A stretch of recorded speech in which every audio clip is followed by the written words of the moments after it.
Hey there, I'm your imaginary friend. I have another story for you by E.F. Benson from the collection Visible and Invisible pronunciation. Now, as always, bear in mind that an author may have included something in their work that at the time of writing seemed fine to them, and it's not always fine. This is called Negotium Perambulans. The casual tourist in West Cornwall may just possibly have noticed as he bowled along over the bare high plateau between Penzance and the Land's End a dilapidated signpost pointing down a steep lane and bearing on its battered finger the faded inscription Polarn, 2 miles. But probably very few have had the curiosity to traverse those 2 miles in order to see a place to which their guidebooks award so cursory a notice. It is described there in a couple of unattractive lines as a small fishing village with a church of no particular interest, except for certain carved and painted wooden panels, originally belonging to an earlier edifice, which form an altar rail. But the church at St. Crede, the tourist is reminded, has a similar decoration, far superior in point of preservation and interest, and thus even the ecclesiastically disposed are not lured to Polarn. So meagre a bait is scarce worth swallowing, and a glance at the very steep lane, which in dry weather presents a carpet of sharp-pointed stones, and after rain a muddy watercourse, will almost certainly decide him not to expose his motor or his bicycle to risks like these in so sparsely populated a district. Hardly a house has met his eye since he left Penzance, and the possible trundling of a punctured bicycle for half a dozen weary miles seems a high price to pay for the sight of a few painted panels. Polarn, therefore, even in the high noon of the tourist season, is little liable to invasion, and for the rest of the year I do not suppose that a couple of folk a day traverse those 2 miles, long ones at that, of steep and stony gradient. I am not forgetting the postman in this exiguous estimate, for the days are few when, leaving his pony and cart at the top of the hill, he goes as far as the village, since but a few hundred yards down the lane there stands a large white box, like a sea-trunk, by the side of the road, with a slit for letters and a locked door. Should he have in his wallet a registered letter, or be the bearer of a parcel too large for insertion in the square lips of the sea-trunk, he must needs trundle down the hill and deliver that troublesome missive, leaving it in person on the owner, and receiving some small reward of coin or refreshment for his kindness.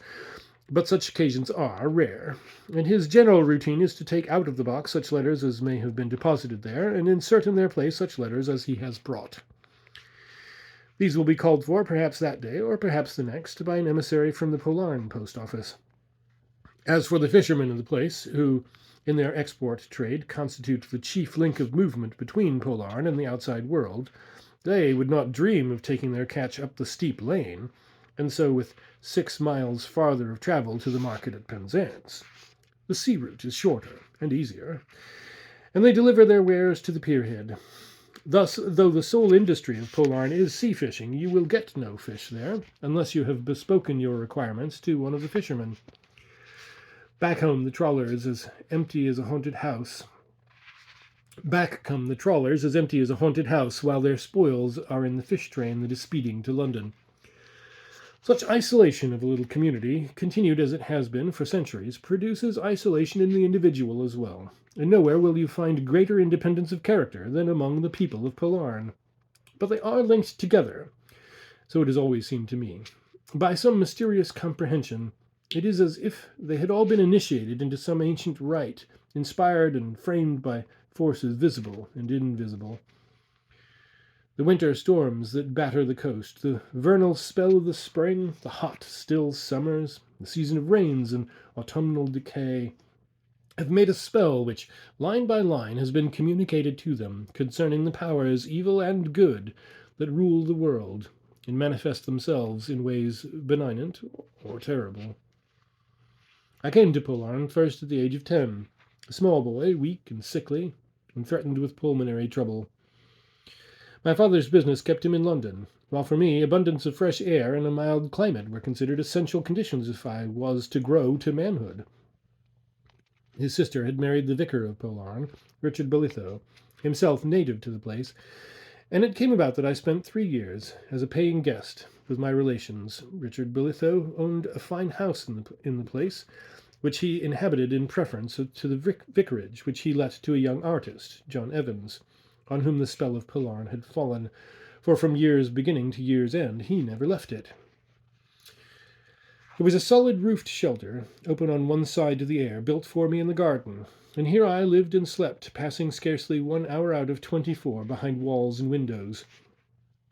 I was out on the bay with the fisher folk, or wandering along the gorse-clad cliffs that climbed steeply to right and left of the deep combe where the village lay, or pottering about on the pier-head, or birds nesting in the bushes with the boys of the village. Except on Sunday, and for the few daily hours of my lessons, I might do what I pleased so long as I remained in the open air. About the lessons there was nothing formidable. My uncle conducted me through flowering bypaths among the thickets of arithmetic, and made pleasant excursions into the elements of Latin grammar. And above all, he made me daily give him an account in clear and grammatical sentences of what had been occupying my mind or my movements. Should I select to tell him about a walk along the cliffs, my speech must be orderly, not vague, slipshod notes of what I had observed. In this way, too, he trained my observation, for he would bid me tell him what flowers were in bloom, and what birds hovered fishing over the sea, or were building in the bushes. For that I owe him a perennial gratitude, for to observe and to express my thoughts in the clear-spoken word became my life's profession. But far more formidable than my weekday tasks was the prescribed routine for Sunday. Some dark embers compounded of Calvinism and mysticism smouldered in my uncle's soul and made it a day of terror.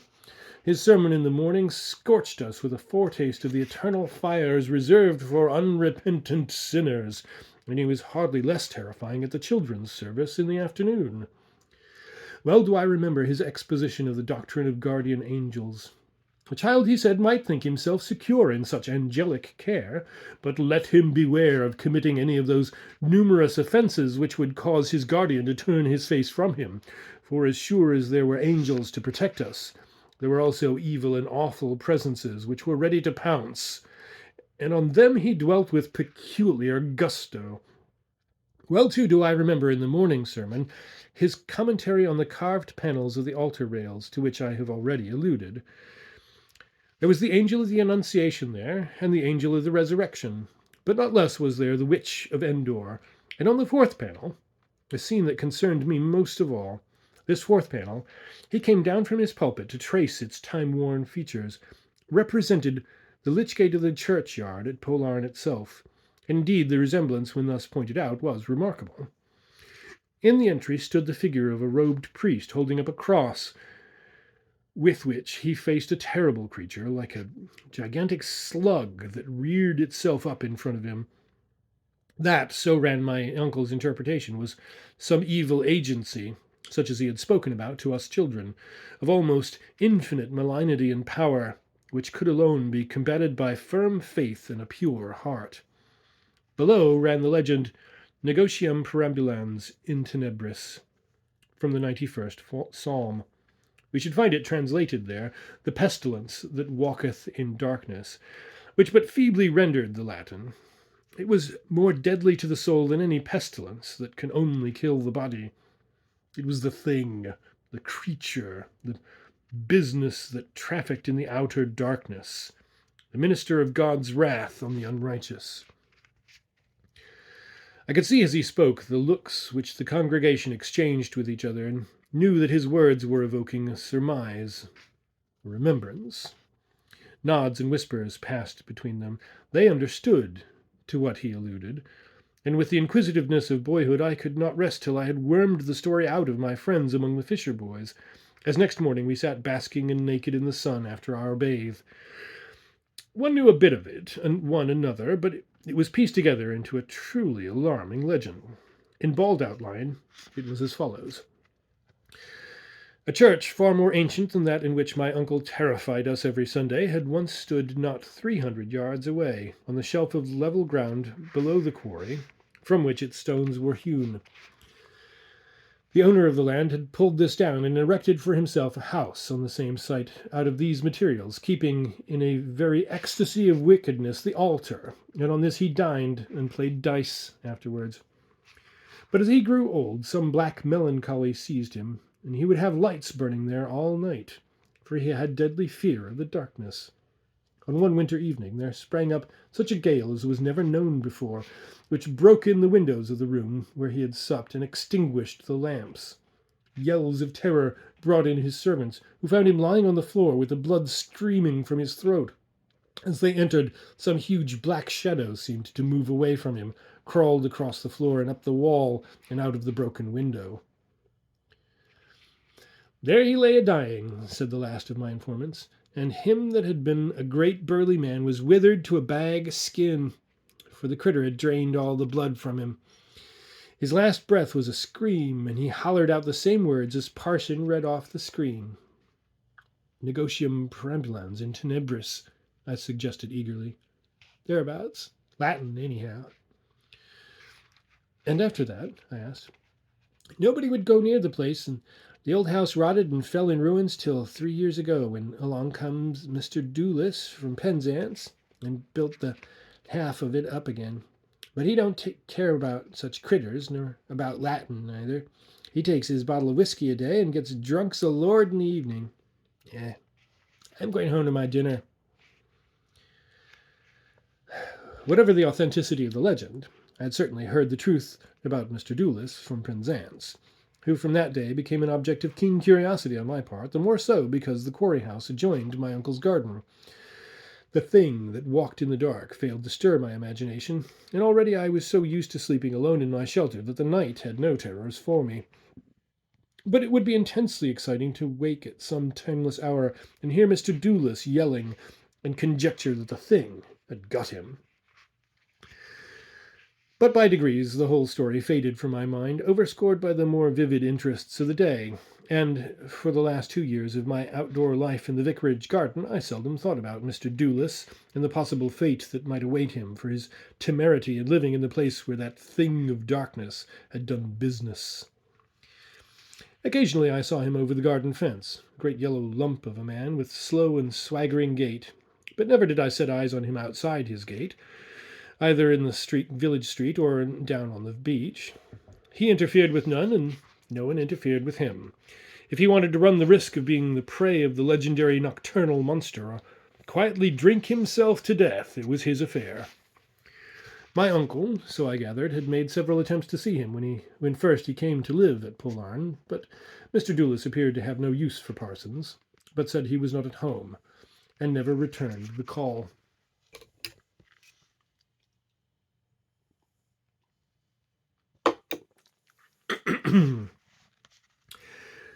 After 3 years of sun, wind, and rain, I had completely outgrown my early symptoms and become a rough, tough, strapping youngster of 13. I was sent to Eton and Cambridge, and in due course ate my dinners and became a barrister. In 20 years from that time I was earning a yearly income of 5 figures, and I had already laid by in sound securities a sum that brought me dividends which would, for one of my simple tastes and frugal habits, supply me with all the material comforts I needed on this side of the grave. The great prizes of my profession were already within my reach, but I had no ambition beckoning me on, nor did I want a wife and children, being, I must suppose, a natural celibate. In fact, there was only one ambition which, through these busy years, had held the lure of blue and far-off hills to me, and that was to get back to Pollarn, and live once more isolated from the world, with the sea and the gorse-clad hills for playfellows, and the secrets that lurked there for exploration. The spell of it had been woven about my heart, and I can truly say that there had hardly passed a day in all those years in which the thought of it and the desire for it had been wholly absent from my mind. Though I had been in frequent communication with my uncle there during his lifetime, and after his death with his widow, who still lived there, I had never been back to it since I embarked upon my profession, for I knew that if I went there, it would be a wrench beyond my power to tear myself away again. But I had made up my mind that when once I had provided for my own independence, I would go back there, not to leave it again. And yet I did leave it again. And now nothing in the world would induce me to turn down that lane from the road that leads from Penzance to the Land's End, and see the sides of the combe rise steep above the roofs of the village, and hear the gulls chiding as they fish in the bay. One of the things invisible, of the dark powers, leaped into light, and I saw it with my eyes. The house where I had spent those 3 years of boyhood had been left for life to my aunt, and when I made known to her my intention of coming back to Polarn, she suggested that till I found a suitable house, or found her proposal unsuitable, I should come to live with her. The house is too big for a lone old woman, she wrote, and I have often thought of quitting and taking the little cottage sufficient for me and my requirements. But come and share it, my dear. If you find me troublesome, you or I can go. You may want solitude. Most people in Polarn do. But leave me. Or else I will leave you. One of the main reasons of my stopping here all these years was a feeling that I must not let the old house starve. Houses starve, you know, if they're not lived in. They die a lingering death. The spirit in them grows weaker and weaker, and at last fades out of them. Isn't this nonsense to your London notions? Naturally, I accepted with warmth this tentative arrangement, and on an evening in June found myself at the head of the lane leading down to Polarn, and once more I descended into the steep valley between the hills. Time had stood still, apparently, for the combe. The dilapidated signpost, or its successor, pointed a rickety figure down the lane, and a few hundred yards farther on was the white box for the exchange of letters. Point after remembered point met my eye, and what I saw was not shrunk, as is often the case with the revisited scenes of childhood, into a smaller scale. There stood the post office, and there the church, and close by it the vicarage, and beyond the tall shrubberies which separated the house for which I was bound from the road. And beyond that again, the grey roofs of the quarry house, damp and shining with the moist evening wind from the sea. All was exactly as I remembered it, and above all, that sense of seclusion and isolation. Somewhere above the treetops climbed the lane which joined the main road to Penzance, but all that had become immeasurably distant. The years that had passed since last I turned in at the well-known gate faded like a frosty breath and vanished in this warm, soft air. There were law courts somewhere in memory's dull book, which, if I cared to turn the pages, would tell me that I had made a name and a great income there. But the dull book was closed now, for I was back in Polarn, and the spell was woven around me again. And if Polarn was unchanged, so too was Aunt Hester, who met me at the door. Dainty and china-white she had always been, and the years had not aged, but only refined her. As we sat and talked after dinner, she spoke of all that had happened in Polarn in that score of years, and yet somehow the changes of which she spoke seemed but to confirm the immutability of it all. As the recollection of names came back to me, I asked her about the quarry house and Mr. Dewlis, and her face gloomed a little as with the shadow of a cloud on a spring day. "Yes, Mr. Dewlis," she said. "Poor Mr. Dewlis. How well I remember him, though it must have been 10 years and more since he died. I never wrote to you about it, for it was all very dreadful, my dear, and I did not want to darken your memories of Polarn. Your uncle always thought that something of the sort might happen if he went on in his wicked, drunken ways. And worse than that, and though nobody knew exactly what took place, it was the sort of thing that might have been anticipated." "But what more or less happened, Aunt Hester?" I asked. "Well, of course I can't tell you everything, for no one knew it. But he was a very sinful man, and the scandal about him at Newman was shocking. And then he lived, too, in the quarry house. I wonder if by any chance you remember a sermon of your uncle's when he got out of the pulpit and explained that panel in the altar rails, the one, I mean, with the horrible creature rearing itself up outside the lich gate." "Yes, I remember it perfectly," said I. "Oh, it made an impression on you, I suppose, and so it did on all who heard him, and that impression got stamped and branded on us all when the catastrophe occurred. Somehow Mr. Dewlis got to hear about your uncle's sermon, and in some drunken fit he broke into the church and smashed the panel to atoms. He seems to have thought that there was some magic in it, and that if he destroyed that he would get rid of the terrible fate which was threatening him. For I must tell you that before he committed that dreadful sacrilege he had been a haunted man. He hated and feared darkness, for he thought that the creature on the panel was on his track, but that as long as he kept lights burning it could not touch him. But the panel, to his disordered mind, was the root of his terror, and so, as I said, he broke into the church and attempted, You'll see why I say attempted to destroy it. It certainly was found in splinters next morning, when your uncle went into church for matins, and knowing Mr. Doulis's fear of the panel, he went across to the quarry house afterwards and taxed him with its destruction. The man never denied it. He boasted of what he'd done. There he sat, though it was early morning, drinking his whisky. "I have settled your thing for you," he said, "and your sermon too. A fig for such superstitions." Your uncle left him without answering his blasphemy, meaning to go straight into Penzance and give information to the police about this outrage to the church.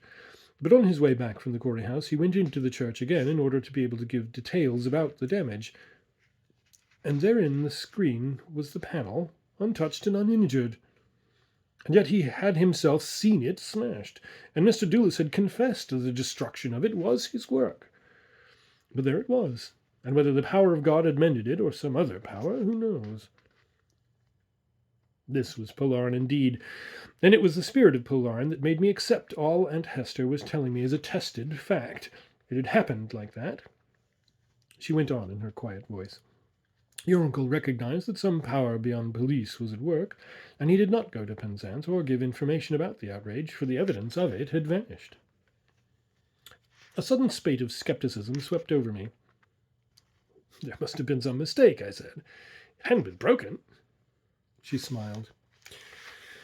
"Yes, my dear, but you have been in London so long," she said. "Let me, anyhow, tell you the rest of my story. That night, for some reason, I could not sleep. It was very hot and airless. I dare say you will think that the sultry conditions accounted for my wakefulness. Once and again I went to the window to see if I could not admit more air. I could see from it the quarry house, and I noticed the first time that I left my bed that it was blazing with lights. But the second time I saw that it was all in darkness. And as I wondered at that, I heard a terrible scream, and the moment afterwards the steps of someone coming at full speed down the road outside the gate. He yelled as he ran. 'Light! Light!' he called out. 'Give me light, or it will catch me!' It was very terrible to hear that, and I went to rouse my husband, who was sleeping in the dressing room across the passage. He wasted no time, but by now the whole village was aroused by the screams, and when he got down to the pier, he found that all was over. The tide was low, and on the rocks at its foot was lying the body of Mr. Doulis. He must have cut some artery when he fell on those sharp edges of stone, for he had bled to death, they thought, and though he was a big burly man, his corpse was but skin and bones. Yet there was no pool of blood round him, such as you would have expected. Just skin and bones, as if every drop of blood in his body had been sucked out of him."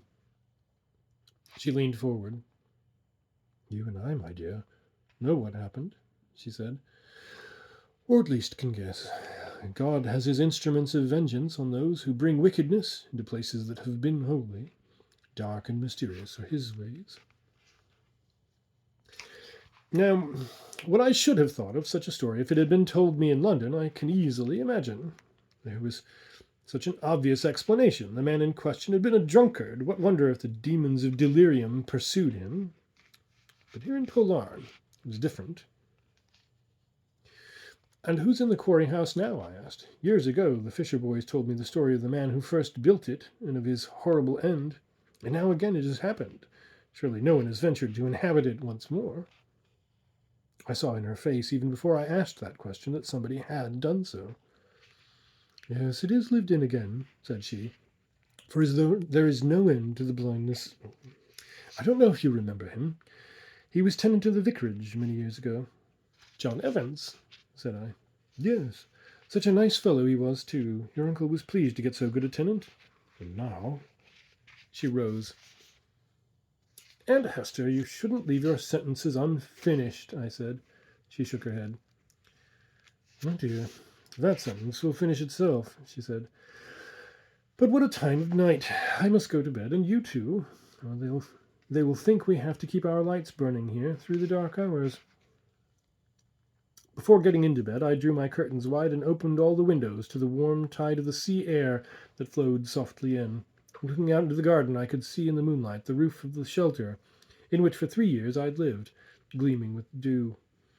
That, as much as anything, brought back the old days to which I had now returned, and they seemed of one piece with the present, as if no gap of more than 20 years sundered them. The two flowed into one like globules of memory uniting into a softly shining globe of mysterious lights and reflections. Then, raising my eyes a little, I saw against the black hillside the windows of the quarry house, still alight. Morning, as is so often the case, brought no shattering of my illusion. As I began to regain consciousness, I fancied that I was a boy again, waking up in the shelter of the garden. And though as I grew more widely awake, I smiled at the impression. That on which it was based I found indeed to be true. It was sufficient, now as then, to be here, to wander again on the cliffs and hear the popping of the ripened sea pods on the gorse bushes, to stray along the shore to the bathing cove, to float and drift and swim in the warm tide, and bask on the sand, and watch the gulls fishing, to lounge on the pierhead with the fisher folk, to see in their eyes and hear in their quiet speech the evidence of secret things, not so much known to them as part of their instincts and their very being. There were powers and presences about me, though the white poplars that stood by the stream that babbled down the valley knew of them, and showed a glimpse of their knowledge sometimes, like the gleam of their white underleaves. The very cobbles that paved the streets were soaked in it. All that I wanted was to lie there and grow soaked in it too. Unconsciously, as a boy, I had done that. But now the process must be conscious. I must know what stir of forces, fruitful and mysterious, seethed along the hillside at noon and sparkled at night on the sea. They could be known. They could even be controlled by those who were masters of the spell, but never could they be spoken of, for they were dwellers in the innermost, grafted into the eternal life of the world. There were dark secrets as well as these, clear, kindly powers, and to these no doubt belonged the Negotium Perambulans in Tenebris, which, though of deadly malignity, might be regarded not only as evil, but as the avenger of sacrilegious and impious deeds. All this was part of the spell of Polarn, of which the seeds had long lain dormant in me. But now they were sprouting, and who knew what strange flower would unfold on their stems? It was not long before I came across John Evans. One morning, as I lay on the beach, there came shambling across the sand a man stout and middle-aged, with the face of Silenus. He paused as he drew near and regarded me from narrow eyes. "Why, you're the little chap that used to live in the parson's garden," he said. "Don't you recognize me?" I saw who it was when he spoke. His voice, I think, instructed me, and recognizing it, I could see the features of the strong, alert young man in this gross caricature. "Yes, you're John Evans," I said. "You used to be very kind to me. You used to draw pictures for me." "So I did, and I'll draw you some more. Been bathing? It's a risky performance. You never know what lives in the sea, nor what lives on the land, for that matter. Not that I need them. I stick to work and whiskey. God, I've learned to paint since I saw you, and drink too, for that matter. I live in the quarry house, you know, and it's a powerful, thirsty place. Come and have a look at my things if you're passing. Staying with your aunt, are you? I could do a wonderful portrait of her. Interesting face. She knows a lot. People who live at Polarn get to know a lot. Though I don't take much stock in that sort of knowledge myself. I do not know when I have been at once so repelled and interested. Behind the mere grossness of his face there lurked something which, while it appalled, yet fascinated me. His thick, lisping speech had the same quality. And his paintings, what would they be like? "I was just going home," I said. "I'll gladly come in if you'll allow me." He took me through the untended and overgrown garden into the house which I had never yet entered. A great grey cat was sunning itself in the window, and an old woman was laying lunch in a corner of the cool hall into which the door opened. It was built of stone, and the carved mouldings led into the walls. The fragments of gargoyles and sculptured images bore testimony to the truth of its having been built out of the demolished church. In one corner was an oblong and carved wooden table, littered with a painter's apparatus, and stacks of canvases leaned against the walls. He jerked his thumb toward a head of an angel that was built into the mantelpiece, and giggled. "Quite a sanctified air," he said. "So we tone it down for the purposes of ordinary life by a different sort of art. Have a drink? No? Well, turn over some of my pictures while I put myself to rights." He was justified in his own estimate of his skill. He could paint, and apparently he could paint anything. But never have I seen such pictures so inexplicably hellish. They were exquisite studies of trees, and you knew that something lurked in the flickering shadows. There was a drawing of his cat sunning itself in the window, even as I had just now seen it. And yet it was no cat, but some beast of awful malignity. There was a boy stretched naked on the sands, not human, but some evil thing which had come out of the sea. Above all, there were pictures of his garden, overgrown and jungle-like, and you knew that in the bushes were presences ready to spring out on you. "Well, do you like my style?" he said as he came up, glass in hand. The tumbler of spirits that he held had not been diluted. "I try to paint the essence of what I see, not the mere husk and skin of it, but its nature, where it comes from, and what gave it birth. There's much in common between a cat and a fuchsia bush, if you look at them closely enough. Everything came out of the slime of the pit, and it's all going back there. I should like to do a picture of you some day. I'll hold the mirror up to nature, as that old lunatic said." After this first meeting, I saw him occasionally throughout the months of that wonderful summer. Often he kept to his house and to his painting for days together, and then perhaps some evening I would find him lounging on the pier, always alone, and every time we met thus, the repulsion and interest grew, for every time he seemed to have gone farther along a path of secret knowledge towards some evil shrine where the complete initiation awaited him. And then suddenly the end came. I had met him thus one evening on the cliffs while the October sunset still burned in the sky, but over it with amazing rapidity there spread from the west a great blackness of cloud, such as I have never seen for the denseness. The light was sucked from the sky, the dusk fell in ever thicker layers. He suddenly became conscious of this. "I must get back as quick as I can," he said. "It will be dark in a few minutes, and my servant is out. The lamps will not be lit." He stepped out with extraordinary briskness for one who shambled and could scarcely lift his feet, and soon broke out into a stumbling run. In the gathering darkness I could see that his face was moist with the dew of some unspoken terror. "You must come with me," he panted, "for so we shall get the lights burning the sooner. I cannot do without light." I had to exert myself to the full to keep up with him, for terror winged him, and even so I fell behind, so that when I came to the garden gate he was already halfway up the path to the house. I saw him enter, leaving the door wide, and found him fumbling with matches, but his hands so trembled that he could not transfer the light to the wick of the lamp. "But what's the hurry about?" I asked. Suddenly his eyes focused themselves on the open door behind me, and he jumped from his seat beside the table, which had once been the altar of God, with a gasp and a scream. "No, no!" he cried. "Keep it off!"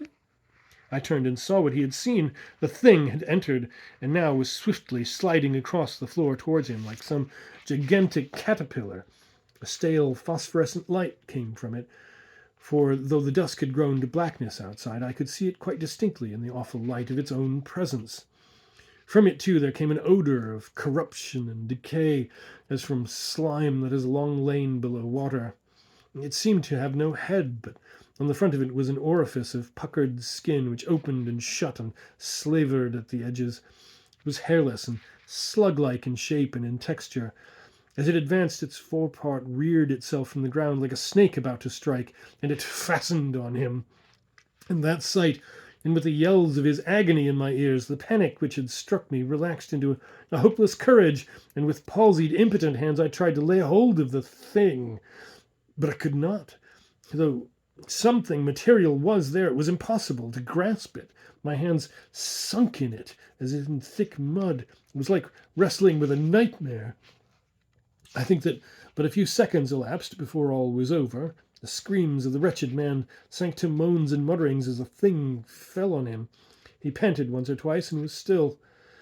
For a moment longer there came gurglings and sucking noises, and then it slid out even as it had entered. I lit the lamp which he had fumbled with, and there on the floor he lay, no more than a rind of skin and loose folds over projecting bones.